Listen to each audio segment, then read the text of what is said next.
The first drop of rain hit the windshield just as Dr. Maya Ellison turned off Constitution Avenue. D.C. after dark pulsed with quiet tension, a city that never slept, only shifted its watch. Her navigation screen glowed faintly, the route home clear. She was rehearsing tomorrow's confirmation notes in her head. Judicial philosophy, equal protection clauses, procedural integrity. Nothing about police stops. The siren cracked the night open. Blue and red strobes bled across the rearview mirror. She felt her pulse quicken, a reflex centuries deep. She slowed, signaled, and pulled to the curb. The cruiser rolled up behind her, engine humming. Two silhouettes, flashlights, boots, a metallic knock on the window. License and registration. She lowered the glass. "Evening, officer. May I ask the reason for the stop?" "Stolen vehicle report," he said. The beam of his light didn't move from her face. Her car, a black Lexus LS leased through a federal stipend. "May I see that report?" "You can step out and we'll sort it out." Her jaw tightened. "I'm not stepping out until I understand why." The partner shifted, murmuring something low. The lead, Officer Grant, his name tag glinting, but leaned closer. "Ma'am, refusal to comply can escalate this." "Escalate?" She kept her tone controlled. "I'm a federal nominee. You'll want to be careful with your phrasing." He snorted. "You'll want to be careful with your attitude." The word sliced clean, a pause. The rain intensified. Maya's heart thudded beneath her blouse. He reached for the handle. "Out now." She stepped into the wet night. Cameras, always somewhere now, caught the moment. Someone across the street raised a phone. Hands on the car.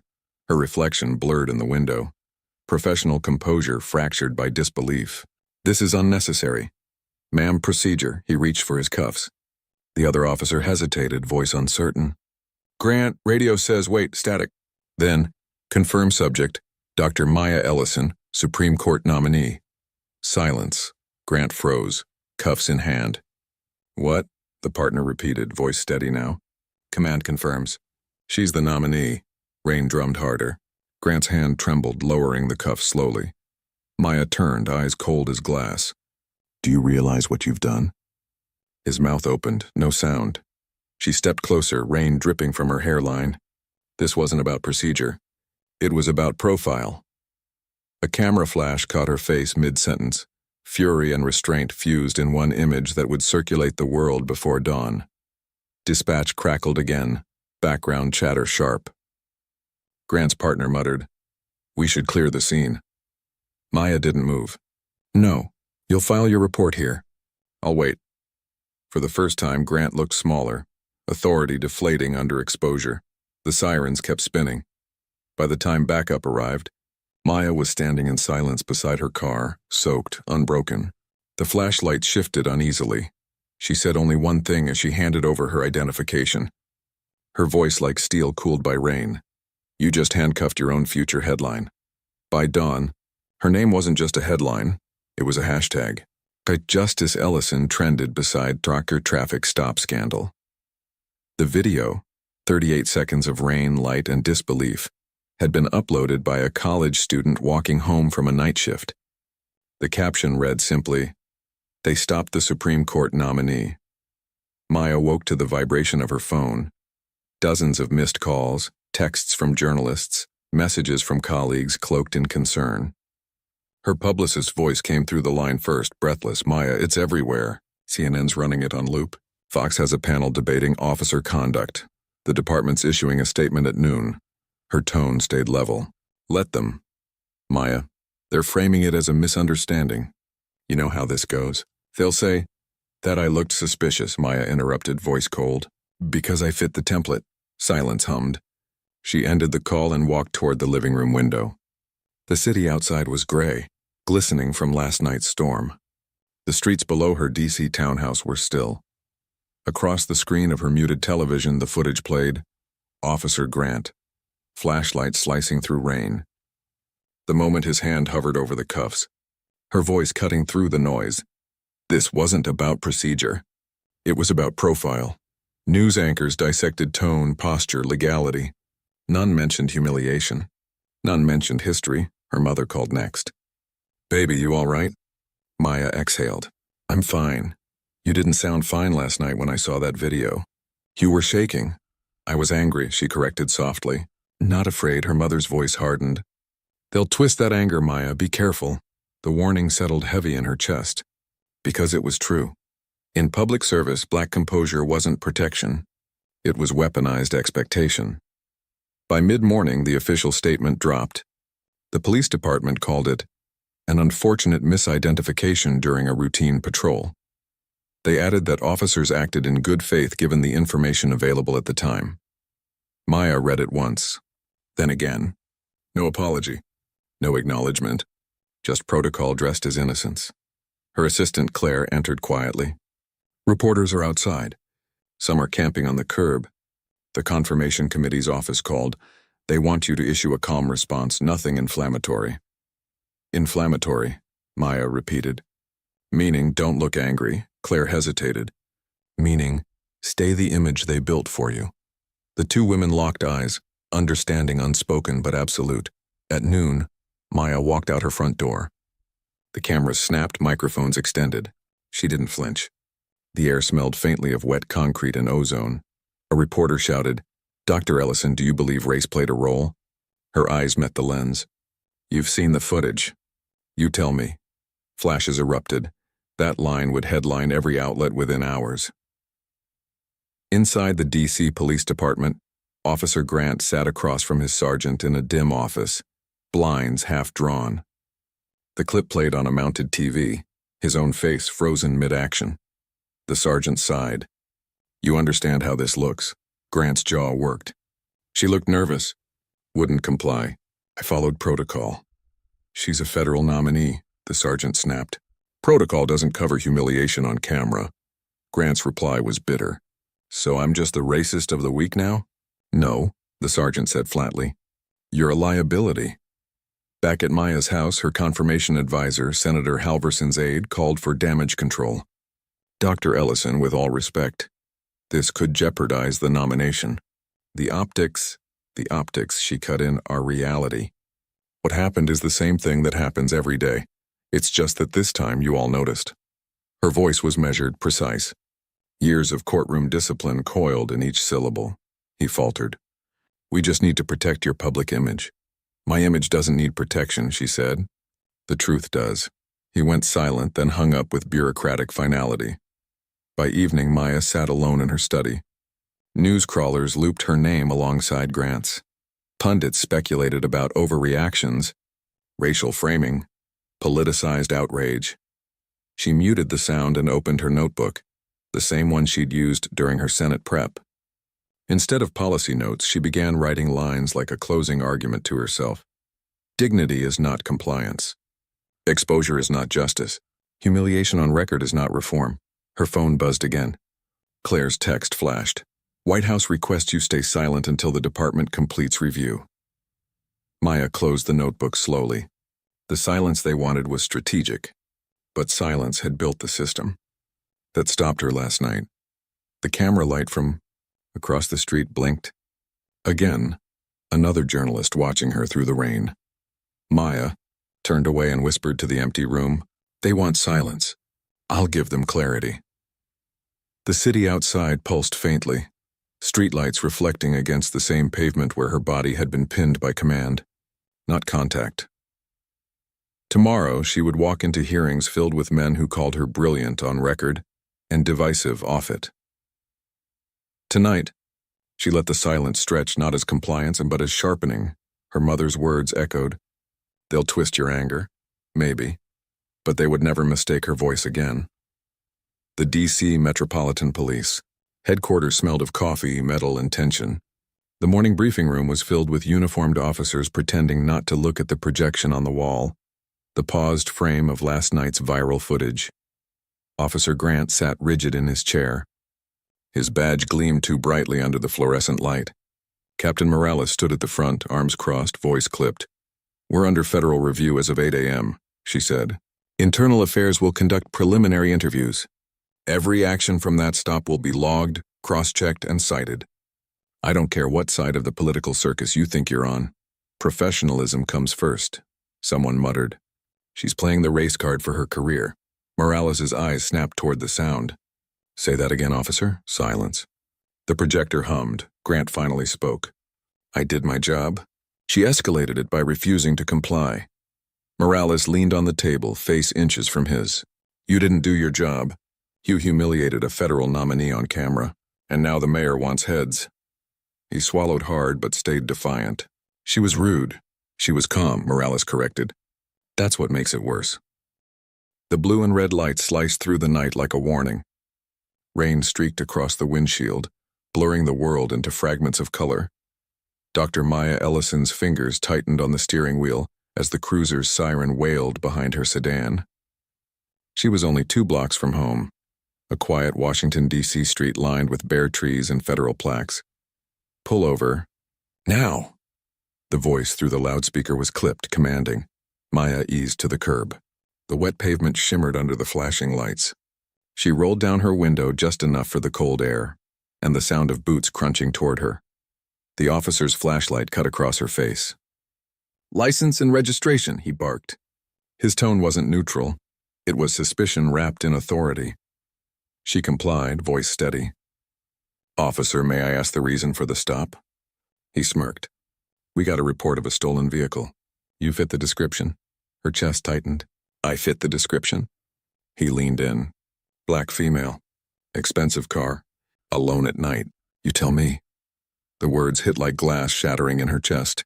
Maya glanced at the rain-smeared rearview mirror, her reflection split by light and shadow. Professor, attorney, nominee for the highest court in the nation, reduced to a profile. He ordered her out. She stepped into the rain, her suit jacket darkening under the downpour. Cameras flashed from a bystander's phone. Hands on the car.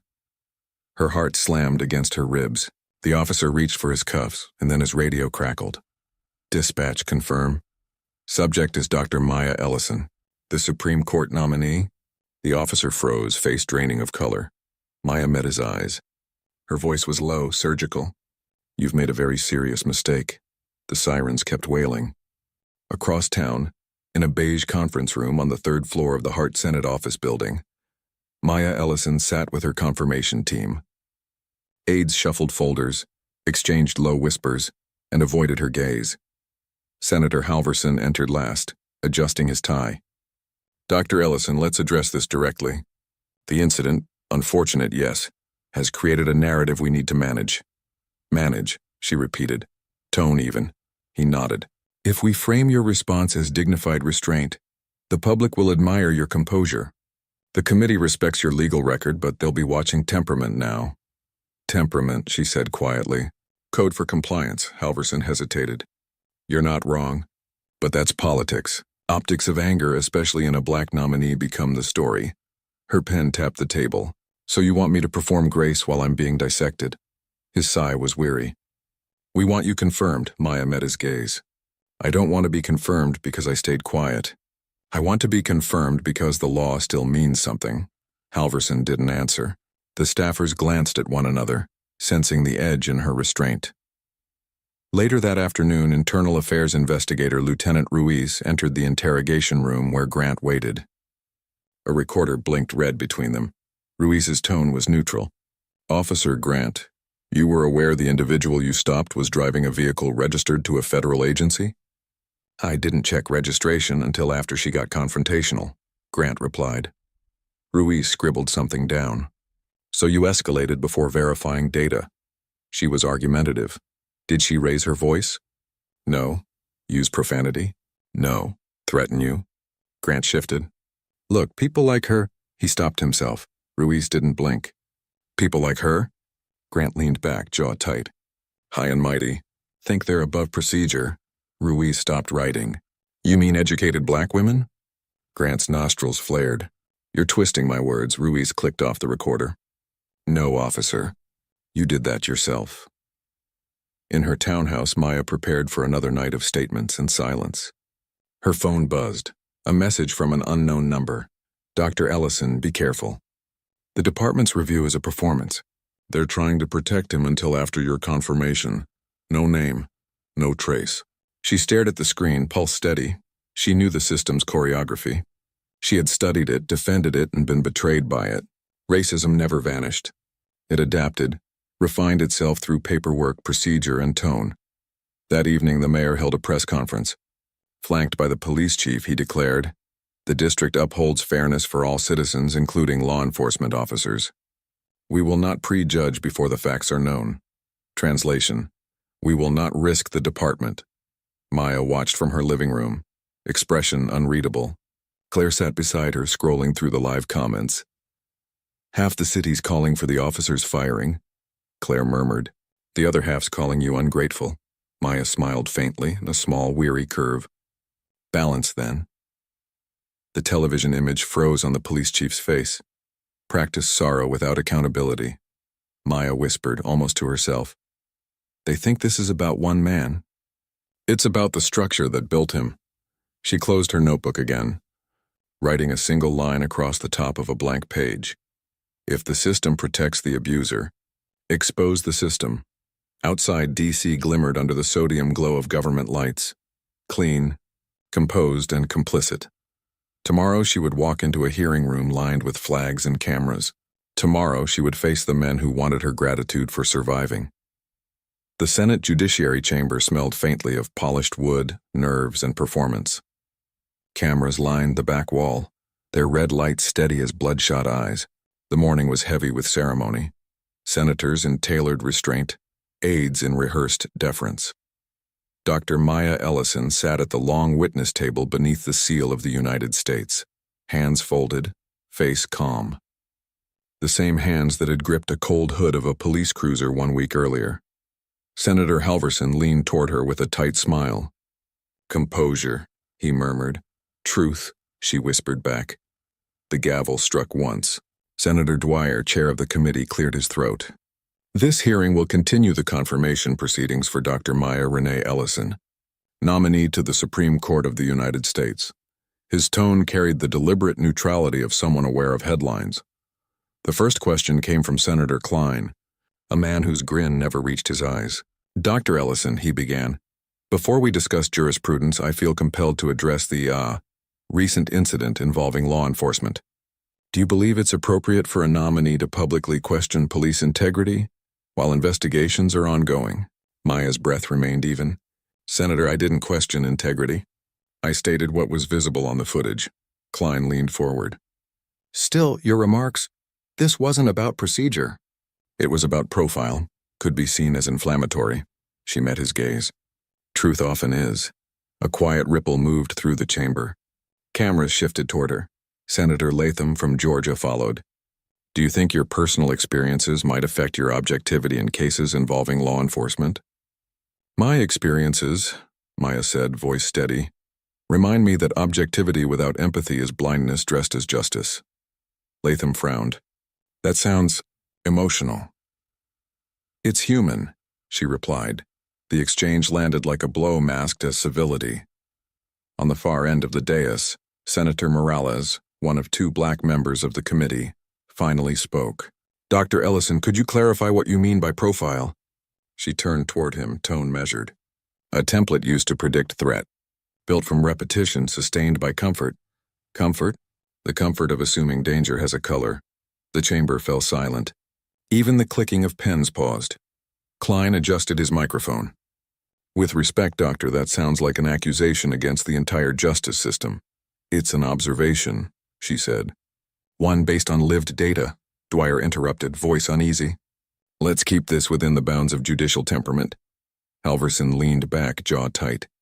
The conversation had veered off script, but Maya didn't stop. "Temperament," she said softly, "is often demanded from those who endure injustice, not those who inflict it." The stenographer's keys clattered like gunfire. For a long moment, no one spoke. The cameras recorded everything, her calm, their discomfort. Then Senator Whitaker, one of her supporters, redirected.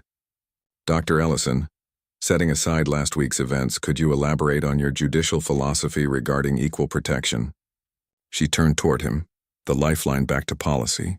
"Equal protection," she began, "isn't merely about impartial law. It's about removing the assumptions baked into enforcement. The Constitution doesn't ask us to be colorblind. It demands that we see clearly and still judge fairly." A murmur spread among staffers.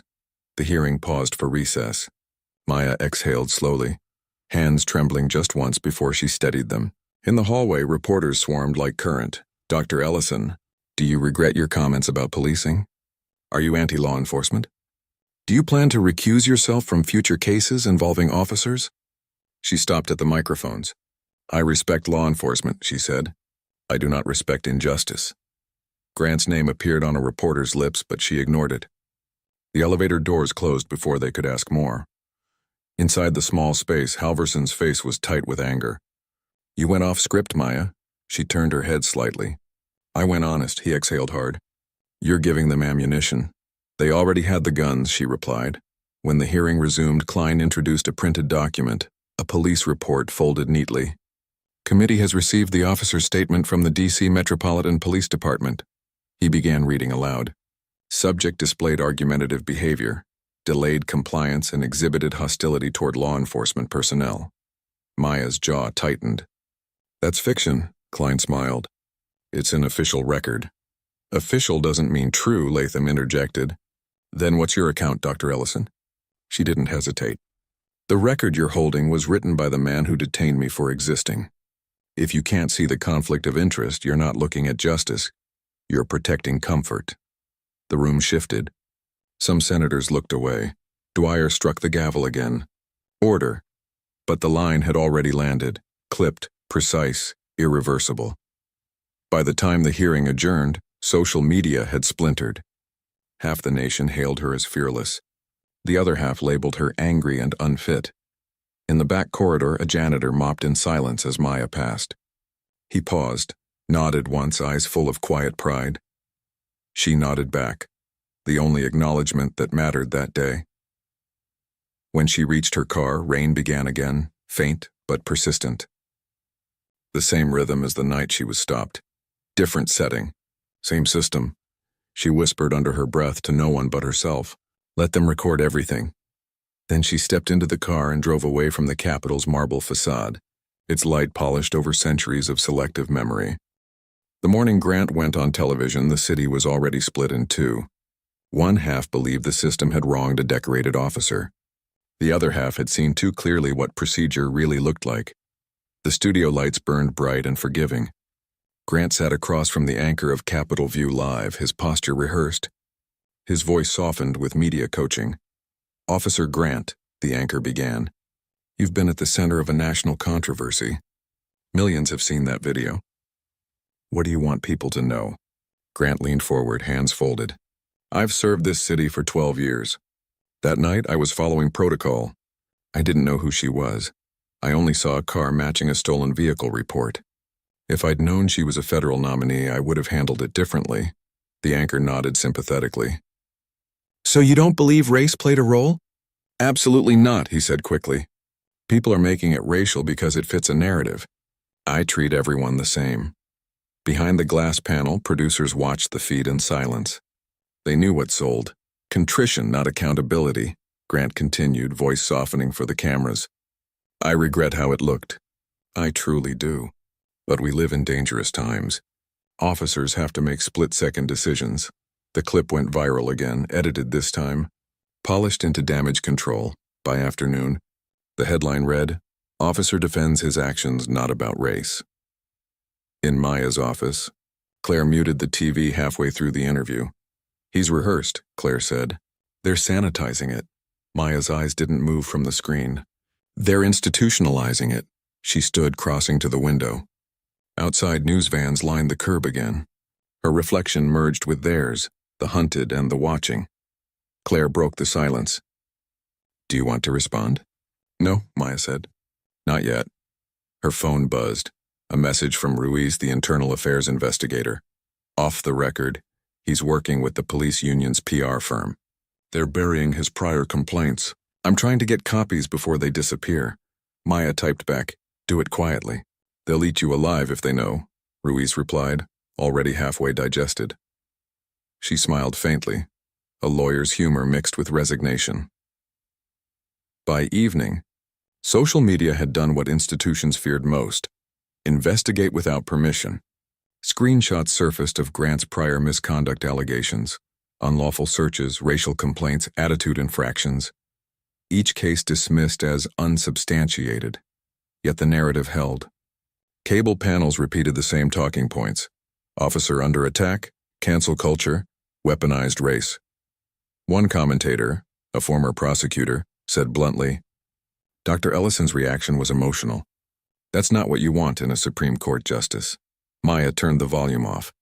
The word emotional stung like the original cuffs. She sat back in silence, the ticking of her wall clock suddenly too loud. Claire hovered near the doorway. You could hold a press conference, Claire offered quietly. Control your own story. Maya shook her head. They want sound bites. I'm building evidence. Evidence for what? For history, she said. That night, the networks ran side-by-side footage. Grant's interview on one side, her Senate hearing on the other. His regret looked rehearsed. Her calm looked defiance. The contrast sold ads. At police headquarters, Grant watched the montage in the break room. They're making me the villain, he muttered. The younger officer beside him, barely 2 years in, replied carefully, Sir, maybe just lay low. Grant's jaw tightened. I did nothing wrong. I won't apologize for doing my job. He stared at his own face on the muted screen, confident, justified, detached. He almost believed himself. Across town, Maya reread Ruiz's last message. They're sealing files tomorrow, she typed. Then tonight we make it impossible. Claire frowned. You're planning something? Maya closed the laptop softly. No, I'm preparing the truth for daylight. At 11:47 p.m., an anonymous email hit several inboxes at major news outlets. The subject line read, D.C. Police Internal Complaint Records Officer Grant. Attached were 14 reports, spanning 6 years, detailing stops that mirrored hers. Black men, black women, non-compliant, verbal. Every case closed with the same phrase, no departmental action required. Within hours, the files were public. The next morning, the same networks that had framed him as misunderstood played a new montage, the list of buried complaints scrolling beneath his face. Grant's voice from the interview echoed over the footage. I treat everyone the same. Now it sounded like confession. Maya sat at her kitchen counter, coffee untouched, watching the collapse unfold. Claire entered, phone in hand. He's been suspended pending investigation. Maya didn't celebrate. She just said, Good. Now the institution has to look in its own mirror. The rain started again outside. Slow, persistent, cleansing nothing yet washing everything. The files detonated across the internet before sunrise. No one claimed credit. No one needed to. 14 complaints, names, dates, racial patterns, appeared on every major outlet within hours. Each record read like an echo of the same story. Suspicion, escalation, justification, dismissal. By mid-morning, protesters had gathered outside the D.C. police headquarters, holding signs soaked in drizzle. Pattern, not isolated. Procedure justice. We could be Maya. Inside the building, chaos wore a badge. Reporters crowded the lobby. Officers whispered about betrayal. Someone had breached the internal database and a federal crime. Lieutenant Ruiz sat in his office deleting old messages, eyes flicking toward the glass door every few seconds. He knew what was coming, a knock. Captain Morales entered, jaw tight. You leaked them. He didn't deny it. Someone had to. She closed the blinds. You realize you've signed your own warrant. Maybe, he said quietly, but at least the record won't lie anymore. Outside, the chants grew louder. Across town, Maya sat in her living room watching the coverage unfold. The anchor's voice carried both awe and accusation. Sources suggest an internal whistleblower exposed a years-long pattern of profiling within the D.C. Police Department. Public calls for reform are escalating into citywide protests. Claire muted the TV. They're calling it the Ellison effect. Maya's expression didn't change. Don't, this isn't about me, Claire hesitated. It is, though. You lit the fuse. Maya shook her head. I just refused to blow it out. Her phone rang. The number flashed private. She answered. Dr. Ellison. The voice was steady, low. Ruiz, Lieutenant. You didn't get this call, but the department's prepping to scapegoat me. They'll protect Grant until the mayor's office finds a clean exit. Maya's tone sharpened. You knew that when you sent the files. I did. He exhaled. But I also knew truth only survives if someone powerful keeps it visible. I'm not your cover, she said. No, he replied. You're the reason I remembered why I took this job. A pause. Mutual respect, unspoken danger. Then the line went dead. At City Hall, the mayor's emergency press conference spiraled. We are deeply concerned about these revelations, he read from the teleprompter. We reaffirm our commitment to transparency, but the crowd outside wasn't listening. The chants rolled upward through marble and glass. News drones circled above like silent witnesses. Inside the police union office, Grant was pacing. His lawyer, a thin man with an expensive tie, spoke in low tones. They'll put you on leave until this settles. This? Grant snapped. They're calling me a racist monster. The lawyer adjusted his glasses. Public memory fades. The department's priority is containment, not defense. Containment? Of you, Grant froze. For the first time since the stop, he looked genuinely afraid. That night, the city glowed with the reflection of protest signs and news chyrons. From her window, Maya could see people standing shoulder to shoulder, faces illuminated by phone lights. She didn't go outside. She didn't need to. The movement had detached from her name, grown into its own body. Claire entered quietly. They're saying the Attorney General wants a federal investigation. Maya's reply was barely audible. Then maybe the system will finally cross-examine itself. On the TV, a live reporter shouted over the noise. Crowds are chanting the nominee's words from last week. The comfort of assuming danger has a color. Those words have become a rally cry tonight. Maya turned off the screen. She sat in silence, hands clasped, the faint echo of rain against the glass like an old rhythm. Not of fear now, but reckoning. The truth was out. The system was bleeding light, but she knew systems didn't die overnight. They recalibrated. They waited. She whispered into the dim room. Let them wait. This time I won't. The summons came at dawn. A black SUV outside Maya's townhouse. 2 federal marshals, suits pressed, eyes unreadable. Dr. Ellison, the Department of Justice requests your immediate presence at the hearing, one said. She didn't ask why. She already knew. By the time she reached the federal building, the steps were a maze of cameras. The same reporters who once called her controversial now shouted her name like a chant. Inside, the air felt refrigerated, sterile. Every surface polished, every corridor echoing footsteps that sounded like gavel strikes. At the end of the hall, a closed conference room. Behind it, the men who had decided in secret how her nomination would survive or collapse. When the door opened, she stepped into a war disguised as procedure. 3 senators sat across the long table. The Attorney General stood near the wall. And at the far end, Sergeant Grant in uniform. Hands folded. Face rehearsed. He looked smaller than she remembered. Dr. Ellison, the lead senator began, tone measured. We're convened to address the events surrounding your recent encounter with Sergeant Grant and the subsequent data breach affecting the Metropolitan Police Department. Maya nodded once. I understand, Grant's lawyer leaned forward. My client has endured severe reputational harm as a result of... Maya cut in. Reputational harm? Her voice carried the weight of every headline, every body cam tape that never reached daylight.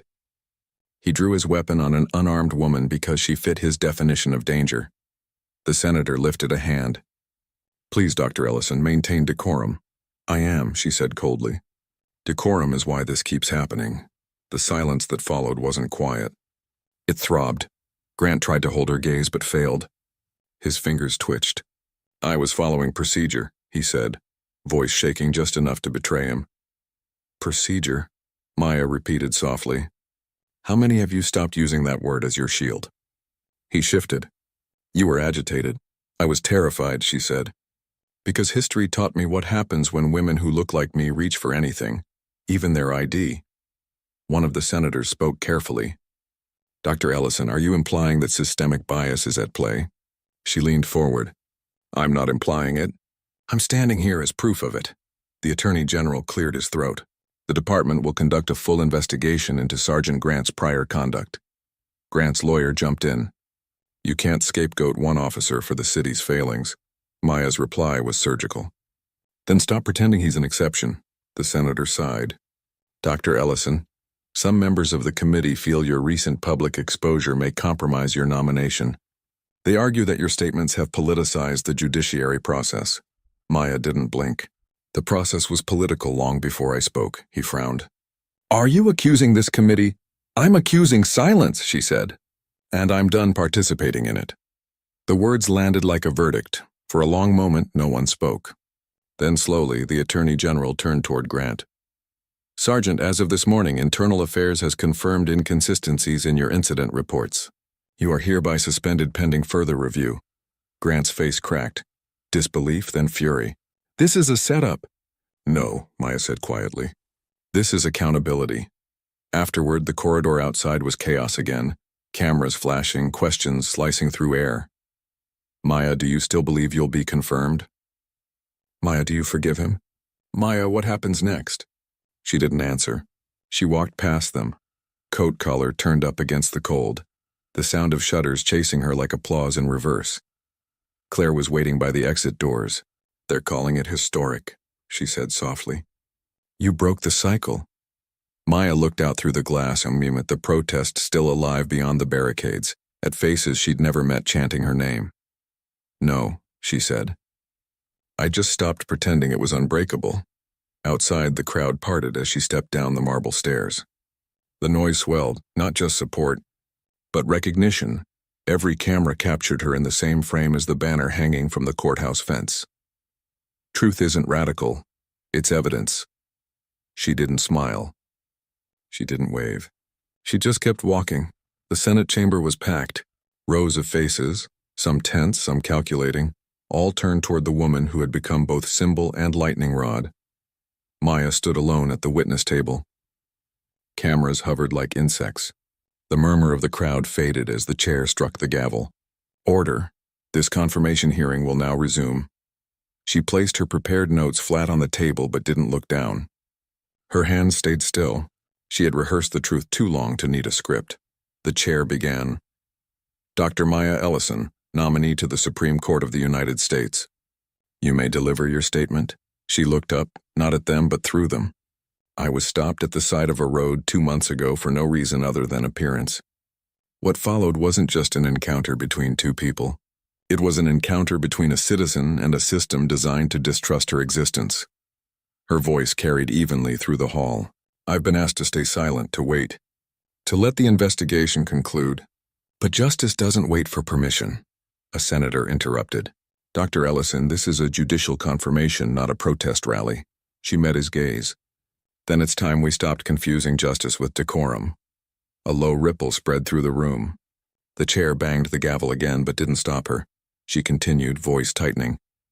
We can pass laws, draft reforms, hold panels.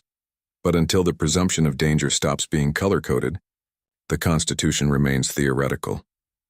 Silence fell like a held breath. Outside the building, hundreds watched the live broadcast on giant screens.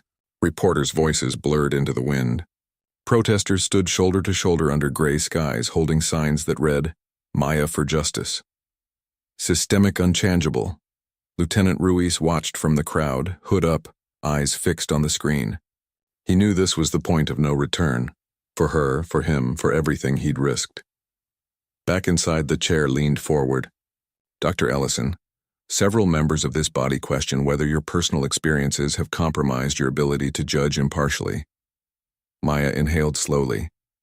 Every judge carries experience into the courtroom.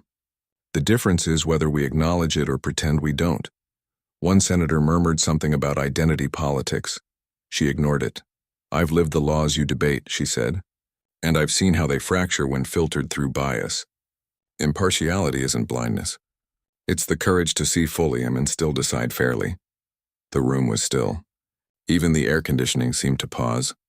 The chair shuffled papers, more for control than necessity. Thank you, Dr. Ellison. The committee will deliberate and reconvene at 3 p.m. for the vote. The gavel struck once. The session ended. Hours later, the chamber reopened. Reporters filled every corner. The senators filed in with the solemnity of ritual. The nomination of Dr. Maya Ellison, the chair announced, to the Supreme Court of the United States. Shall the Senate advise and consent? He paused. All in favor? Hands rose, slow, deliberate. Then, all opposed? Fewer. The tally began, the clerk's voice echoing each name like a drumbeat. One by one, the votes formed a pattern. and then a majority. The chair's voice cut through the silence. By a vote of 58 to 42, the Senate confirms Dr. Maya Ellison. Gasps, then applause. Cameras flashed white light across the chamber. Maya didn't smile. She just closed her eyes once, then opened them, steady and clear. Outside, the crowd erupted. Ruiz felt the sound wash over him like a breaking tide. For a moment, the city itself seemed to exhale. Reporters shouted headlines into cameras. History made. First black woman confirmed after controversial arrest. From roadside stop to Supreme Court, Maya Ellison's journey redefines justice. But in Maya's mind, there was only stillness. As she stepped out into the open air, microphones thrust toward her, someone asked, "Dr. Ellison, do you have a message for the nation tonight?" She paused. The flashlights painted her face in white and blue. "Yes," she said, "justice isn't granted by systems. It's forced into them, case by case, truth by truth." Then she walked down the steps, through the sea of people, each one reaching to touch the air around her, as if witnessing not victory but correction. Later, alone in her office, she sat before the window overlooking the Capitol dome. The sky was deep with storm clouds, the horizon flickering with faint lightning. Claire entered quietly. "They're already calling you Justice Ellison." Maya didn't turn. "Titles don't fix wounds." "No," Claire said. "But they stop the bleeding." Maya finally looked at her. "Only if the next person bleeds less." They stood in silence. The city lights flickering below, fragile, imperfect, but still burning, she whispered to herself. Barely audible, now the work begins, and outside, somewhere beyond the rain, the first echo of a new dawn began to rise. The sky was the color of parchment, pale, weightless, almost unreal. On the steps of the Supreme Court, 1,000 people gathered in silence. No music, no spectacle, just anticipation. Maya stood before the Chief Justice, her black robe newly pressed, her face unreadable. She could hear the cameras, the faint rustle of flags, the low murmur of reporters narrating history in real time. The Chief Justice raised his right hand. "Please repeat after me." Her voice was steady, deliberate, every syllable striking with precision. "I, Maya Elise Ellison, do solemnly swear that I will administer justice without respect to persons, and do equal right to the poor and to the rich." When the final words fell, "So help me God," a ripple of sound rose through the crowd, restrained at first, then breaking open like a flood. Flashbulbs lit the marble steps. For a moment, the air itself seemed to stand still. After the ceremony, Maya didn't linger. She declined interviews, avoided the reception. She walked down the marble stairs alone until the sound of applause became indistinct. Claire caught up to her near the plaza. "They wanted you to say something to the press." "I said what needed saying," Maya replied. Claire studied her. "You look like you're still in the courtroom." "In a way I am," Maya said. "Every room I walk into will be one." They walked in silence until the crowd noise faded. Then Claire asked, "Do you think it's over?" Maya stopped. "No," she said. "But I think it finally began." That evening, Washington was quiet. Rain traced the edges of streetlights, washing the protest signs still taped to fences, their ink running into ghostly streaks. Inside her chambers, bare walls, unopened books, the faint smell of fresh paint, Maya sat at her desk. A sealed envelope waited there, hand-delivered, unmarked. She opened it. Inside was a single sheet of paper, a typed message. "For what it's worth, they'll never forgive you for telling the truth. But that's how you know you did." No signature, but she recognized the rhythm. "Ruiz." She folded the note and placed it in the drawer. Outside her window, the Supreme Court steps gleamed wet under the streetlights, the same marble she had climbed that morning, the same stone on which countless others had demanded justice before her. She thought of her father, long gone, who used to tell her, "You'll never win their comfort, Maya, only their respect, and only after they've run out of ways to deny you." He'd been right. At midnight, she turned on the TV. Every channel showed her image, robe, oath, firsts and milestones recited with polished reverence. But what struck her wasn't the headlines. It was the footage running quietly behind them. Ordinary people standing in the rain outside courthouses, schools, police stations, holding signs that said simply, "Keep watching." That was the part no one choreographed. A soft knock at her door. Claire again, holding 2 cups of coffee. "You'll never sleep," she said. "I don't plan to," Maya answered. Claire set the cup down. "You know, when I first met you, you said justice was a theory." Maya nodded. "It still is. The difference is I'm in a position to test it." They looked out the window together, city lights glinting like broken glass scattered across the dark. Claire exhaled. "You really think it'll change?" Maya didn't hesitate. "Not fast. But slow change is still motion. And motion is defiance." She returned to her desk and began writing. Notes for her first opinion. A case about police accountability winding its way through appeals. Her pen moved with purpose. The sound rhythmic, deliberate. Each line a refusal to forget. She paused once, eyes on the last sentence. "The law is not blind. It is merely afraid of sight." She underlined it twice, then leaned back, exhausted but unbroken. Outside, thunder rolled over the city. The air smelled of rain and renewal. Maya closed the notebook, stood and faced her reflection in the window. Dark glass, faintly mirroring her face in the stone columns behind her. "Justice Ellison," she whispered. It sounded less like a title than a vow. Then she turned off the light, leaving only the city's reflection glowing across the desk. A promise, unfinished, but alive.